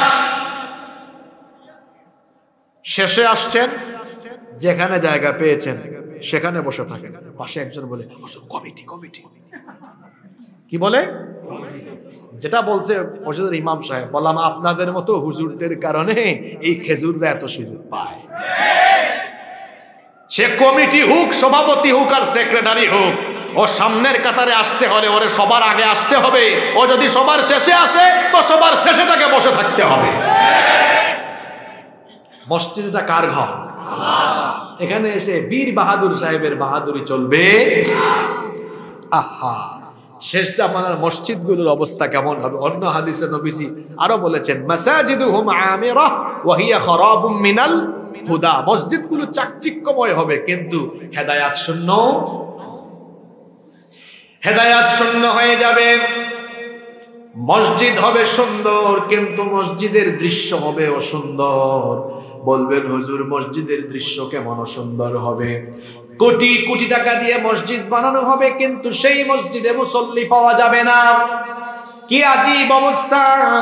আরে আমার নবীর সময়ে মসজিদ ছিল কাঁচা, কিন্তু মুসল্লি ছিল পাকা। নবীজির সময়ে মসজিদ ছিল মসজিদে নববী, উপরে খেজুর পাতার ছাউনি, নিচে কোনো টাইলস ছিল না। মরুভূমির বালিতে তারা সাজদা দিতেন। যখন বৃষ্টি পড়তো কাদা হয়ে যেত, নাকে কপালে অঙ্গ প্রত্যঙ্গে কাদা লেগে যেত। মসজিদ কাঁচা ছিল, কিন্তু মুসল্লি পাকা ছিল। আর আমার সমাজের মসজিদগুলো এখন পাকা, মুসল্লির অভাবে মসজিদ পড়ে থাকে ফাঁকা। আছে না নাই? ওয়াজ মাহফিলে মানুষের অভাব নাই, কিন্তু দেখা যায় মসজিদে আজান হলে মসজিদ হাহাকার করে। ওয়াজ শোনা হলো নফল, আর নামাজ আদায় করা হলো ফরজ। নামাজটা কি? নামাজ নিয়ে তো ওয়াজ করলাম, বুঝলেন না। আজকে 2 মিনিটে কিছু কথা বলি, বুঝলে ভালো, না বুঝলে আপনারা আর আমার কিছু বলার নাই। আল্লাহ নবী বলেছেন, বাইনাল আবদি ওয়া বাইনাল কুফরি তারকুস সালাহ। আল্লাহর বান্দা আর কাফিরের মধ্যে পার্থক্য হলো নামাজ ছেড়ে দেওয়া। এটা কি আপনি হৃদয় থেকে উপলব্ধি করেন কথাটা? একটা হলো শোনা, আর একটা হলো বুঝা। এই কথাটা অনেকে শুনি, হৃদয় দিয়ে বুঝেন। একটু বুঝার চেষ্টা করেন তো। কাফিরের মধ্যে আর ইমানদারের মধ্যে পার্থক্য হয় নামাজ দিয়ে। কি দিয়ে? জোরে বলেন, কি দিয়ে? শয়তান জান্নাত থেকে বের হয়েছে কি না দেওয়ার কারণে? বলেন, আপনারা বলেন। কয়টা সাজদা দেন? মাত্র। আর আমাদের 5 ওয়াক্ত শুধু ফরজের সাজদা কয়টা জানেন? না না, 17টা তো হচ্ছে আপনার ওয়াক্ত বলতেছেন আপনি, সরি রাকাত বলতেছেন। বলতেছি শুধু যদি ফরজ নামাজের সাজদা হিসাব করেন তাইলে হবে 34টা শুধু ফরজ। কয়টা? হ্যাঁ বেটা ইবলিস এক সাজদা না দিয়া জান্নাত থেকে গেট আউট, আর আপনি ডেইলি 34টা না দিয়া আশা করে বসে আছেন আমার জান্নাত কে ঠেকায়। শয়তান কখন হাসে আর কখন কাঁদে, এই হাদিসটা ভালো করে শুনুন। হাদিসের শিরোনাম কি? শয়তান কখন হাসে আর কখন। এক ব্যক্তি যখন সাজদা দিল,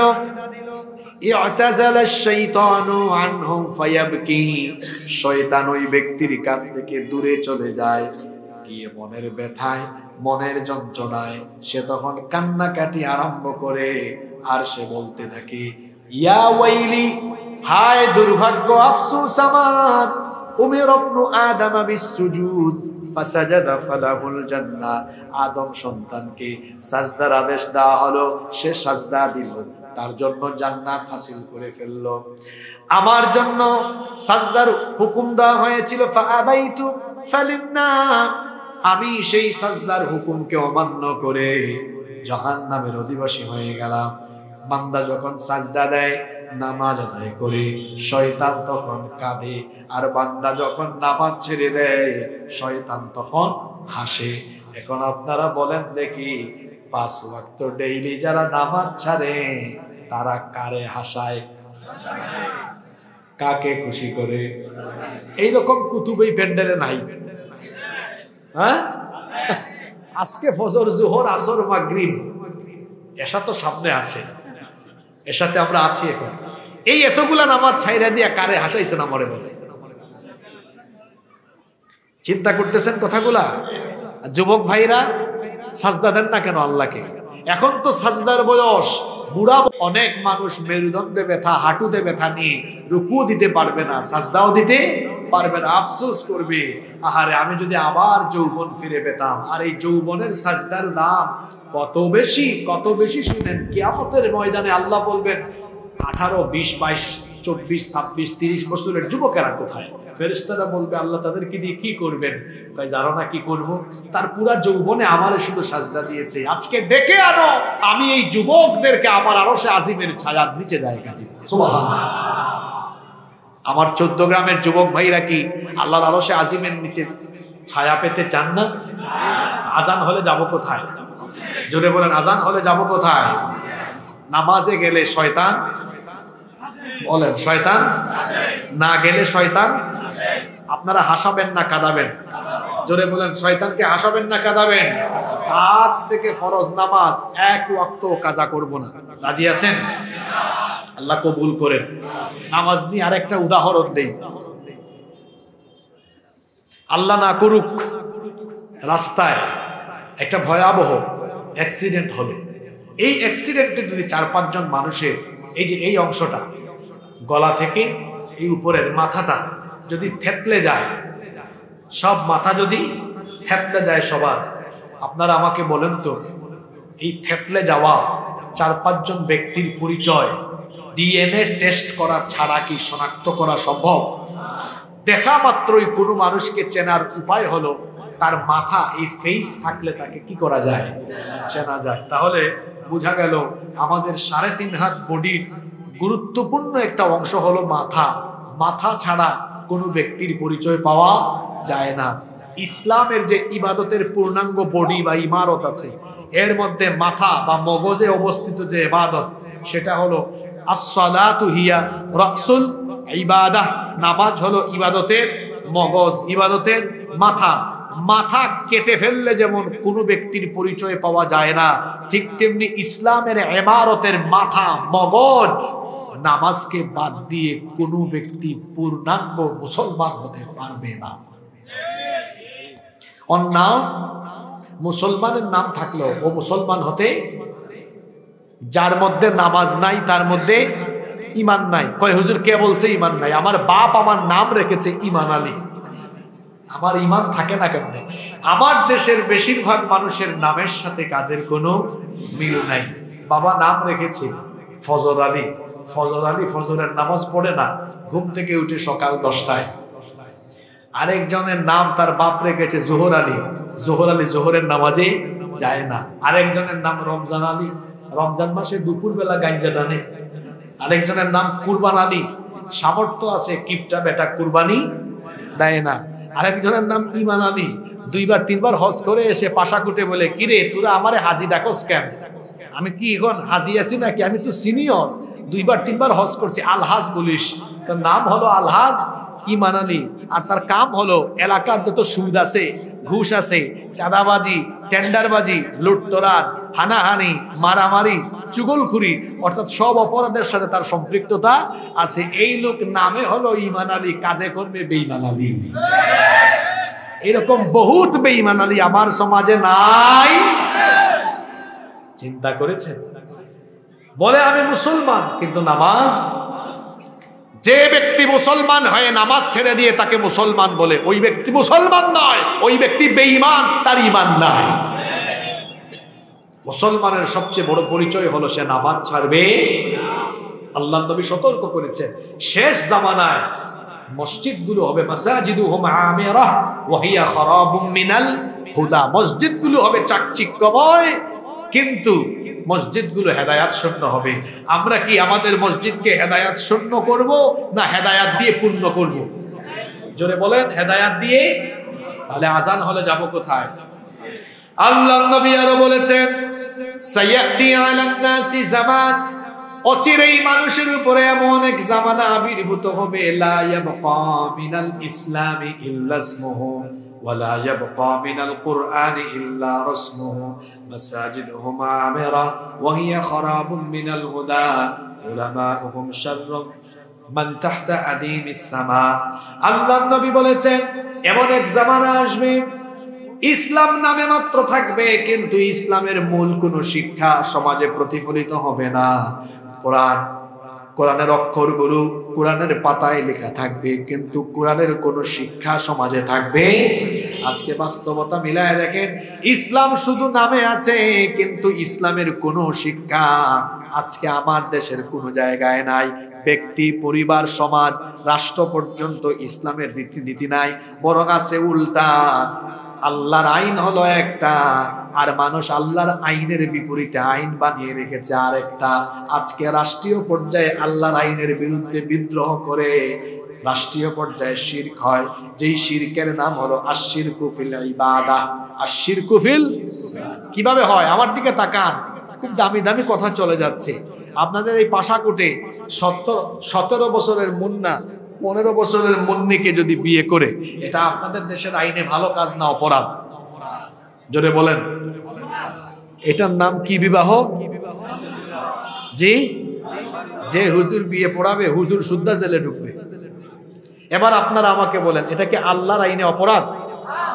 জোরে বলেন, আল্লাহর আইনে এটা কি অপরাধ? তাহলে আল্লাহ করলেন হালাল, আপনার দেশের আইন করে দিল। ঘটনা উল্টে দেন।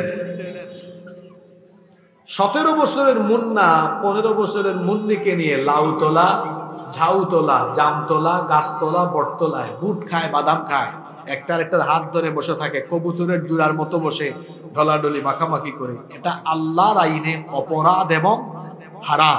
অপরাধ এবং এবার বলেন আপনাদের দেশের আইনে এটা কি? কথা বলছেন না কেন? ব্যাপারই না বলবে। তাহলে আল্লাহ করলেন হারাম, আপনার দেশের আইন করলো হালাল। আর আল্লাহ ওই বিয়ে করেছেন হালাল, আপনার দেশের আইন করলো।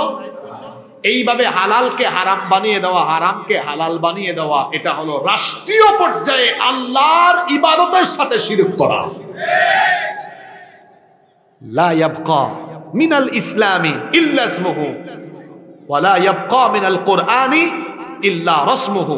ইসলাম নামে থাকবে, ইসলামের কোনো শিক্ষা, কোরআন পাতায় পাতায় কোরআনের অক্ষর থাকবে, কোরআনের কোনো নির্দেশনা সমাজে বাস্তবায়ন। কোরআন, ইসলাম ধর্ম নিরপেক্ষ মতবাদের পক্ষে না বিপক্ষে? আজকে আপনার দেশের সংবিধানে এই ধর্ম নিরপেক্ষ মতবাদ সন্নিবেশিত করা। সব মানুষ তার নিজের ধর্মের পক্ষে, একমাত্র শয়তান হলো ধর্মের ব্যাপারে নিরপেক্ষ। এজন্য ধর্ম নিরপেক্ষ মতবাদ এটা শয়তানি মতবাদ। এই মতবাদের কথা যারা বলে এবং বিশ্বাস করে তারা হলো আল্লাহর জমিনে শয়তানের খলিফা।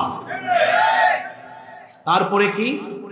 সকল ক্ষমতার মালিক, সকল ক্ষমতার উৎস জনগণ।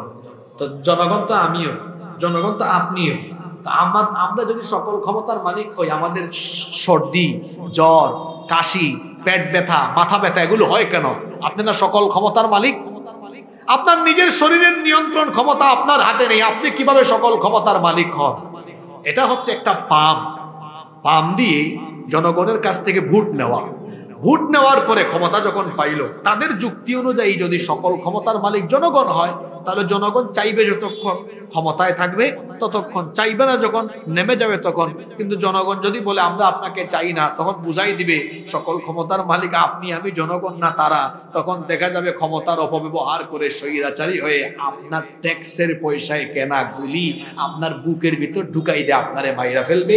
এই হলো ওদের আসল চরিত্র। সকল ক্ষমতার মালিক কে? তাবারাকাল্লাযী বিয়াদিহিল মুলকু ওয়া হুয়া আলা কুল্লি শাইইন কাদির। বরকতময় সুমহান সেই সত্তা যার হাতে সকল ক্ষমতা, সকল ক্ষমতার মালিক যিনি, তিনি কে? আন্নাল কুওয়াতা লিল্লাহি জামিআ। তো এইভাবে করে আজকে আপনি দেখেন আল্লাহর আইনের বিরুদ্ধে আইন প্রণয়ন। আরো আছে, বহু উদাহরণ দেওয়া যাবে। মদ, মাদক আল্লাহর আইনে কি জায়েজ না হারাম? আপনাদের দেশের আইন কি করছে? না, একবারে হারাম। হ্যাঁ, কি করছে? হারাম। কে বলছে এটা? আমার দেশে আছে মাদক নিয়ন্ত্রণ অধিদপ্তর। কি শয়তানি নাম! এটার নাম হওয়া উচিত ছিল মাদক নির্মূল অধিদপ্তর। নিয়ন্ত্রণ দিয়েছে কেন জানেন? আপনাদেরকে নিয়ন্ত্রিত মাত্রায় খাওয়াবে। একটু ঢাকায় যান, দেখবেন নিয়ন্ত্রিত মাত্রায় ব্যবস্থা আছে। এই যে গত সপ্তাহে গুলশানে আমি দুপুরের খাবার খাচ্ছি, এক রেস্টুরেন্টে ঢুকবো, তো দেখি এক রেস্টুরেন্টের সামনে লেখা আছে মাদক নিয়ন্ত্রণ অধিদপ্তর কর্তৃক অনুমোদিত বারের বিশেষ ব্যবস্থা রয়েছে। আছে না এরকম? তাইলে ওখানে নিয়ন্ত্রিত মাত্রায় দেওয়া হয়। আল্লাহর আইনে কথা বলেন না কেন? আপনার দেশের আইনে নিয়ন্ত্রিত মাত্রায়। তাইলে এটা কি আল্লাহর আইনের বিরুদ্ধে বিদ্রোহ নয়? এটা কি রাষ্ট্রীয় পর্যায়ে আল্লাহর ইবাদতে শিরিক নয়? মুসলমানের সমাজ এটা। লা ইয়াবকা মিনাল ইসলামি ইল্লা ইসমুহু ওয়া লা ইয়াবকা মিনাল কুরআনি ইল্লা রাসমুহু। কোরআন আর ইসলাম নামে থাকবে, কোনো শিক্ষা সমাজে প্রতিফলিত হবে না। আজকে দেখুন আমাদের মুসলমানদের ঘরের বিয়ে শাদীগুলো দেখুন, গান বাজনা ছাড়া বিয়ে শাদী হই না। তাহলে মুসলমানের পরিবারে ইসলামের শিক্ষা আছে? বিয়ে কি সামাজিক অনুষ্ঠান না ইবাদত? জোরে বলতে হবে, সামাজিক অনুষ্ঠান না ইবাদত? তো যদি ইবাদত হয় তাহলে এই ইবাদত কি সমাজের কালচার অনুযায়ী চলবে না আল্লাহর আইন অনুযায়ী চলবে?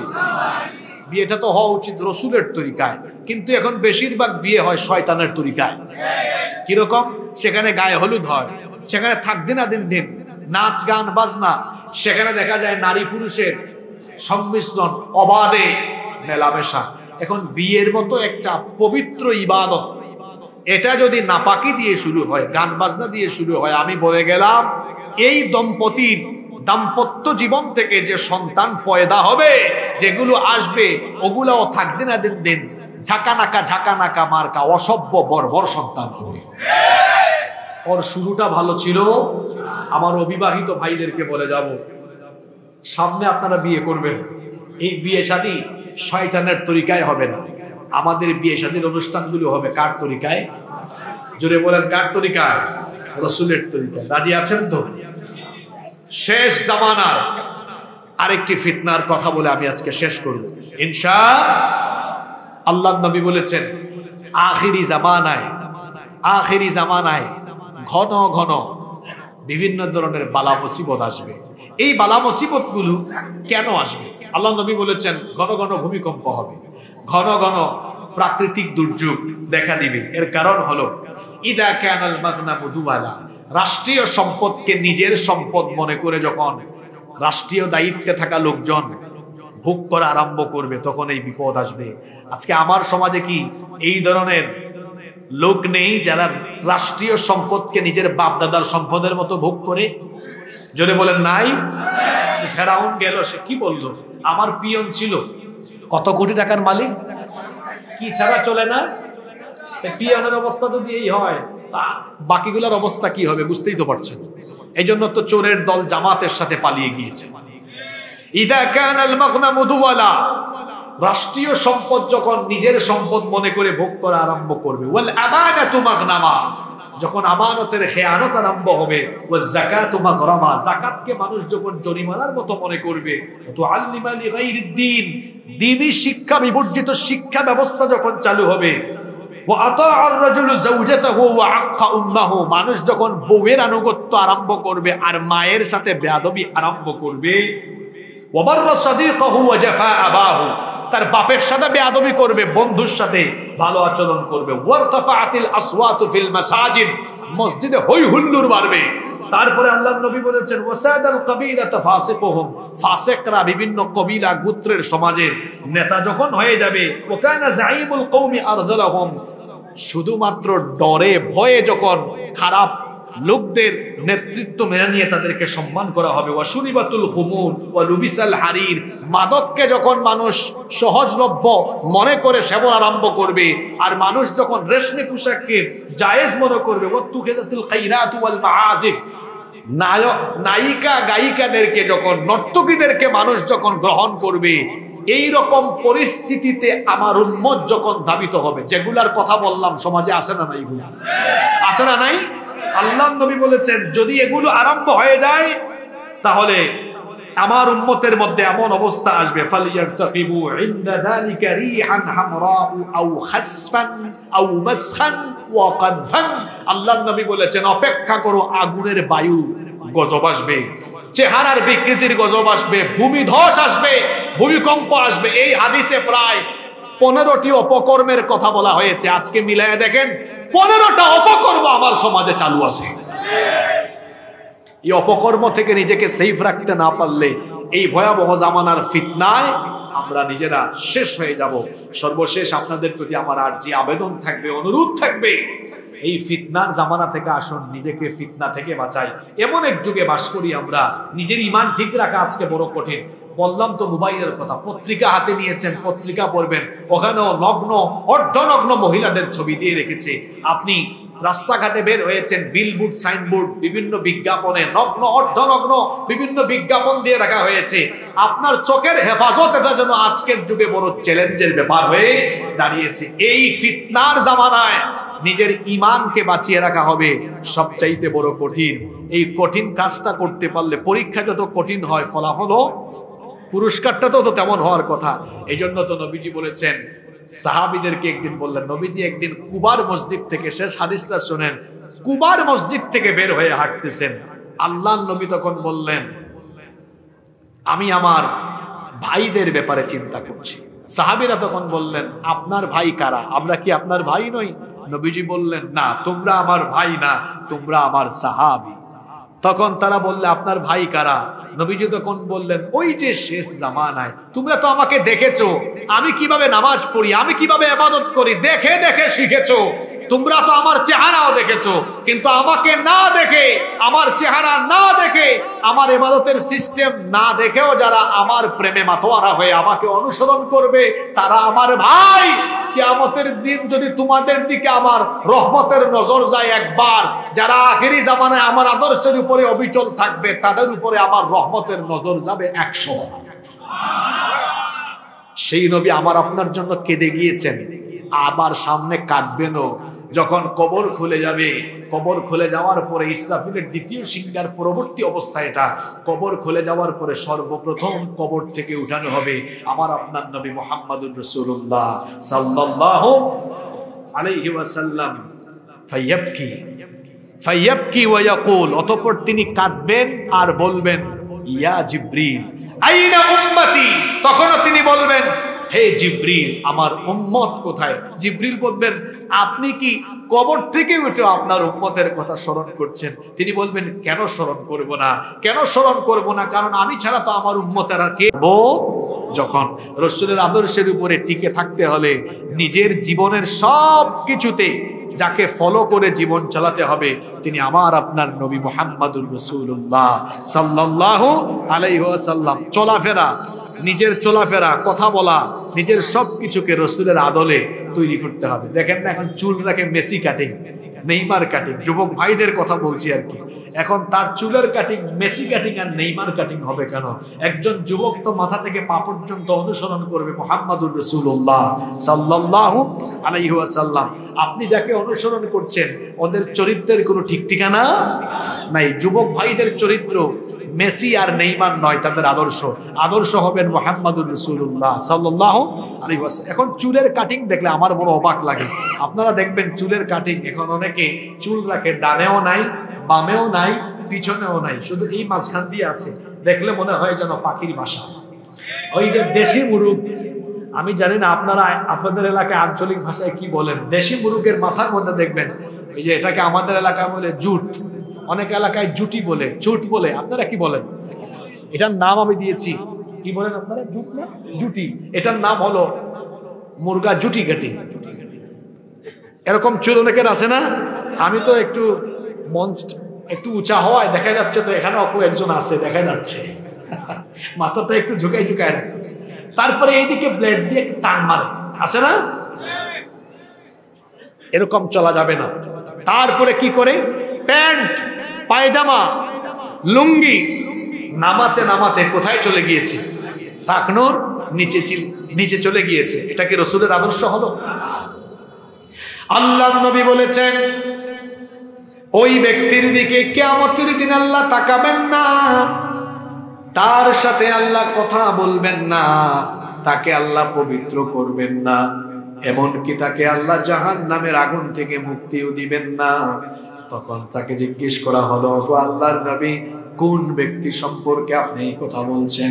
আল্লাহর নবী তখন বললেন, যেই ব্যক্তি টাকনোর নিচে কাপড় ঝুলাইয়া হাঁটে। টাকনোর নিচে কাপড় ঝুলাইয়া হাঁটবেন না। অনেকে গ্রামে লুঙ্গি পরে হাঁটে, এমন ভাবে লুঙ্গি টাকনোর নিচে দেখলে মনে হয় গ্রামের মানুষ তাকে এলাকার ঝাড়ুদার হিসাবে নিয়োগ করেছে। এমন ভাবে হাঁটে, হাঁটার সময় একদম তার লুঙ্গি রাস্তার সব ধুলাবালু ময়লা নিয়ে যায়। এরকম একজনকে আমি পাইছি একবার। পাওয়ার পরে বললাম, ভাই এলাকার মানুষ কি আপনাকে ঝাড়ুদার হিসাবে নিয়োগ দিল নাকি? আমাকে বলে, আপনি হুজুর হয়ে মস্করা করেন? বললাম, না না না, ঠাট্টা করছি না তো, দেখেন আপনার লুঙ্গি তো ঝাড়ুর কাজ করছে। এরকম অনেক মানুষ আসে না নাই? যুবক ভাইদেরকে বললে তারা বলে, হুজুর এরকম তো টাকনোর উপরে উঠালে আনস্মার্ট লাগে, খ্যাত খ্যাত লাগে। কে বলেছে ভাইয়েরা? এই যে আমরা জুব্বা পরি টাকনোর উপরে, পায়জামাও টাকনোর উপরে, দেশে বিদেশে যেখানেই যাই, আজ পর্যন্ত কেউ তো বলে না আপনাদেরকে দেখতে খারাপ লাগে। বরং যেই দেখে বলে, আপনাদের পোশাকের ভেতরে আলাদা একটা ভাব আছে, দেখতে সুন্দর লাগে, এটার মধ্যে আলাদা একটা মায়া আছে, আন্তরিকতা আছে। সুবহানাল্লাহ। নবীর সুন্নত মানার ভেতরে কি আছে? স্মার্টনেস আছে। তারপরে আমার রসুলের আদর্শ আমি মানি, মুখে মুখে বলি, কিন্তু আমি দাড়ি রাখতে পারি না। কেন? দাড়ি রাখলে কি হয়েছে? পৃথিবীর কি কোনো নবী রাসূল এমন ছিলেন যার দাড়ি ছিল না? আপনারা বলেন, পৃথিবীর কি কোনো নবী রাসূলের দাড়ি ছিল না? এমন নবী রাসূল ছিলেন? দাড়ি হলো সব নবীদের সুন্নাহ। দাড়ি ছেটে ফেলা, এটা কাটা, ক্লিন শেভ করা তো কোনো মুসলমানের কাজ হতে পারে না। আপনারা দেখবেন ইহুদিরা, অন্যান্য ধর্মের ওরা, ইহুদিরা বিশেষ করে ওরা দাড়ি রাখে, বা অন্যান্য বিধর্মীরাও রাখে। ওরা সোয়াবের আশায় রাখে না, ওরা রাখে স্কিন সচেতনেরা। ওরা স্কিন সচেতন। বেশি বেশি ক্লিন শেভ করলে ওরা বলে যে চামড়া শক্ত হয়ে যায়, চোখের জ্যোতি কমে যায়। ওরা বিভিন্ন কারণে বিভিন্ন ব্যাখ্যা দেয়, কিন্তু আমার তো ব্যাখ্যা দেওয়ার প্রয়োজন নাই। আমি তো দাড়ি রাখি আমার নবীকে অনুসরণ করে। সুবহানাল্লাহ। এটা একটা গুরুত্বপূর্ণ সুন্নাহ। দাড়ি হলো পুরুষত্বের প্রতীক, পুরুষত্বের আলামত। অনেক যুবকেরা বলে, হুজুর দাড়ি রাখতাম কেমনে? যদি মেয়েরা পছন্দ না করে, না করলে নাই। দাড়ি রাখার কারণে যদি কোনো মেয়ে আপনাকে পছন্দ না করে, তাহলে বুঝবেন এক জাহান্নামী নারী থেকে আল্লাহ আপনাকে বাঁচিয়ে দিয়েছেন। দাড়ি হলো পুরুষের সৌন্দর্যের প্রতীক। দাড়ি রাখলে পুরুষকে সুন্দর লাগে কম না বেশি? নারীর ফেসও ক্লিন, আপনার ফেসও ক্লিন। তা নারী পুরুষের পার্থক্য বুঝবো কিভাবে বলেন? ফেসেও তো পুরুষের একটা পুরুষত্বের ভাব আছে, আছে না? যাদের দাড়ি আছে তাদেরকে দেখতে কি খারাপ লাগে? না, বরং যাদের দাড়ি আছে তাদের চেহারাতে আলাদা একটা নূর আছে। এই নূর দান করেন কে? এজন্য যাদের মুখে দাড়ি নাই, অনুরোধ করব দাড়িটা রেখে দেন, রসুলকে অনুসরণ করেন। যুবক ভাইদের প্রতি সর্বশেষ যে অনুরোধ জানিয়ে যাব, মোবাইলের ফিতনা এবং হারাম রিলেশন থেকে নিজেকে সেফ রাখতে হবে। আজকের এই যুগে অনেক যুবক ভাইরা নষ্ট হয়ে যাচ্ছে, ধ্বংস হয়ে যাচ্ছে, কেরিয়ার শেষ হয়ে যাচ্ছে, শুধুমাত্র তার এই হারাম রিলেশনে সম্পৃক্ত হয়ে যাওয়ার কারণে। মেয়েদের পিছনে ঘুরঘুর করা এটা ইতর ছেলেদের কাজ। আপনি কেন মেয়েদের পিছনে ঘুরঘুর করবেন? আপনি ভালো করে পড়াশোনা করেন, পড়াশোনায় মনোযোগ বাড়ান, আজান হলে নামাজে যান, নিজের চরিত্রটাকে উন্নত করেন, চরিত্র ডেভেলপ করেন, আপনার ক্যারিয়ারকে সমৃদ্ধ করেন। মেয়েদের পিছনে আপনি ঘুরঘুর করা লাগবে না, বরং শত শত সুন্দরী মেয়ের বাপ আপনার পিছনে ঘুরঘুর ঘুরঘুর করবে আপনার কাছে তার মেয়ে দিয়ে দেওয়ার জন্য। আর রসুল কি বলেছেন? আল্লাহ রসুল আপনার ব্যাপারে বলেছেন, মাইয়াদমানলি মা বাইনা লাহিয়াইহি ওয়া রিজলাইহি আদমানু লাহুল জান্নাহ। যে ব্যক্তি তার দু চোয়ালের মধ্যবর্তী জায়গা অর্থাৎ জিহ্বা আর তার দু উরুর মধ্যবর্তী জায়গা অর্থাৎ লজ্জাস্থান, এই দুটো জিনিসের জিম্মাদারি যারা গ্রহণ করবে, অর্থাৎ যারা তাদের চরিত্র হেফাজত করবে, আল্লাহ নবী বলেছেন কাল কিয়ামতের দিন আমি নবী নিজে তার জন্য জান্নাতের জিম্মাদার হয়ে যাব। যুবক ভাইয়েরা, নিজের চরিত্রের হেফাজত করা যাবে তো? বিবাহের আগে কোনো প্রকার হারাম রিলেশন নয়। পারবেন তো ইনশাল্লাহ? বিয়ের বয়স হয়ে গেলে বিয়ে করে ফেলতে হবে, বিয়ে করতে দেরি করাও যাবে না। আর আমার গার্ডিয়ান যত বাবারা আছেন, বাড়ি থেকে যে মায়েরা শুনছেন, ছেলে মেয়েদের বিয়ে দিতে বেশি লেট করেন না। আপনারা তো বলেন তুই আগে নিজের পায়ে দাঁড়া, এখন কিসে মানুষের পায়ের উপর দাঁড়ায় আছে নাকি? বিয়ের সম্পর্ক এটা কেরিয়ারের সাথে নয়। বিয়ের সম্পর্ক হলো চরিত্রের সাথে। কিসের সাথে? এই যে আপনার মেয়েকে বিয়ে করার জন্য যখন 23-24 বছরের একটা ছেলে প্রস্তাব পাঠায়, আপনি যে বলেন বাবা তুমি কি করো, তোমার কি আছে, গাড়ি আছে, বাড়ি আছে। আজকে অবিবাহিত ছেলেদেরকে একটা জিনিস শিখাই দেয়া যায়, কিরে আবি একটা আসো, বলে ফেলবা চাচা কিছু মনে করেন না, আমার বয়সে আপনার কয়টা গাড়ি বাড়ি ছিল, আটকে যাবে। ঠিক আছে? 24-25 বছর বয়সে কি সম্পদশালী হওয়া যায়? পড়ালেখাই মাত্র শেষ করে হয়তো 32, 33, 35, 36 বছরে গিয়ে আস্তে আস্তে একটা বাড়ি করবে, হয়তো কিছু একটা করবে। জিজ্ঞেস করতে পারেন এতটুকু, বাবা তুমি যে পরিমাণ উপার্জন করো আমার মেয়েকে নিয়ে চলতে পারবা? তুমি যেটা উপার্জন করো এটাকে হালাল উপায়ে করো কিনা? জিজ্ঞেস করতে পারেন, বাবা তুমি 5 ওয়াক্ত নামাজ আদায় করো কিনা, তুমি হালাল পথে বৈধ পথে উপার্জন করো কিনা, এতটুকু জিজ্ঞেস করতে পারেন। আর 24-25 বছর বয়সে যে ছেলের কাছে সম্পদ থাকে ওটা তার না, ওটা তার বাপ দাদার কাছ থেকে হাদিয়া পাওয়া। কি পাওয়া? বাপ দাদার থেকে পাইছে। যারা বাপ দাদার পরিচয়ে সমাজে চলে এরা হলো গাধা, আর যারা নিজের পরিচয়ে চলে তারা হলো শাহজাদা। বাপ দাদার কাছ থেকে সম্পদ পেয়েছে এমন গাধার কাছে মেয়ে বিয়ে দিয়েন না।